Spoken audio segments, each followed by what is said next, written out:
Hello mga kagoti. Gandang araw po sa inyo. Pasensya na po, ngayon lang tayo naka-vlog.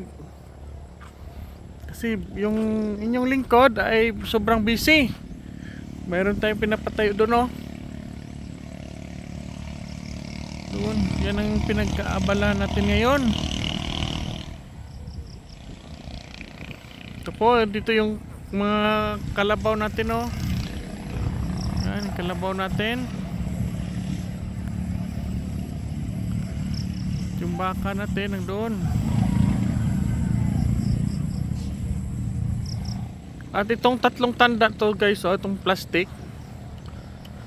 Tatlong row po yan, mahogani po yan lahat, pinatanim ko. Hanggang doon, oh, yung may plastic doon, oh. Yan, hanggang dyan, yung iba hanggang doon. Mahogani po yan lahat.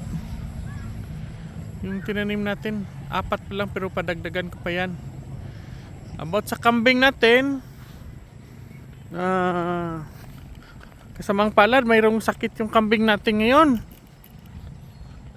Mga kambing natin mayroong mga sakit kasi laging umuulan dito, tsaka tuwing gabi. Pag umaga, napakainit.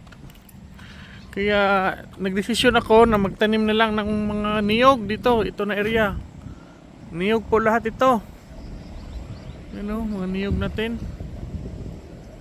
Yan po, tanim ko niyog. Yung mga baka natin ang doon, oh. Yan. Kaya sa kambing, relax muna tayo guys. Magko-concentrate po tayo sa niyog, sa mga tanim, mahogani at saka niyog guys. Yan. At saka yung project natin doon, oh. Yan, daanan na po yan dyan. Sorry po talaga sa mga subscriber ko. Ngayon lang ako naka-upload. Busy po yung inyong lingkod. Doon, oh. Yung baka nang doon, oh. Mga baka natin. Yan sila, oh.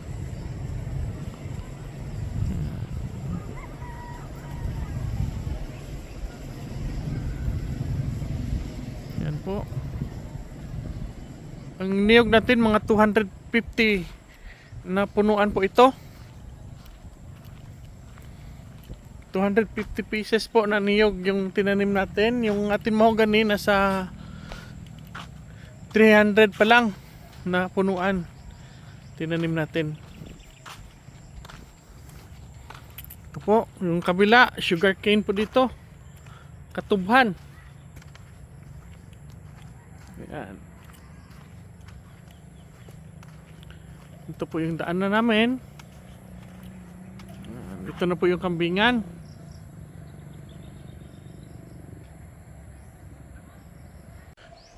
Ito naman guys, oh, yung saging. Tanim tayo ng saging dito guys.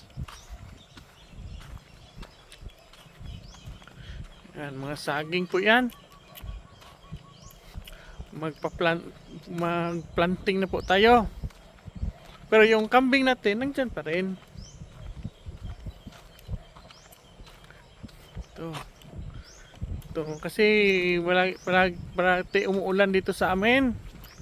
Kaya nagdesisyon ako na magtanim na naman. Plant ng mga fruit trees. Saging, coconut, saka yung mahogani para may kahoy tayo. Ito mga mahogani ito. Doon. Saging din doon, oh.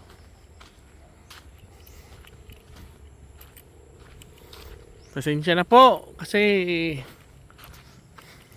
busy po yung lingkod. At sana huwag kayo magsawa sa pagsuporta sa akin guys.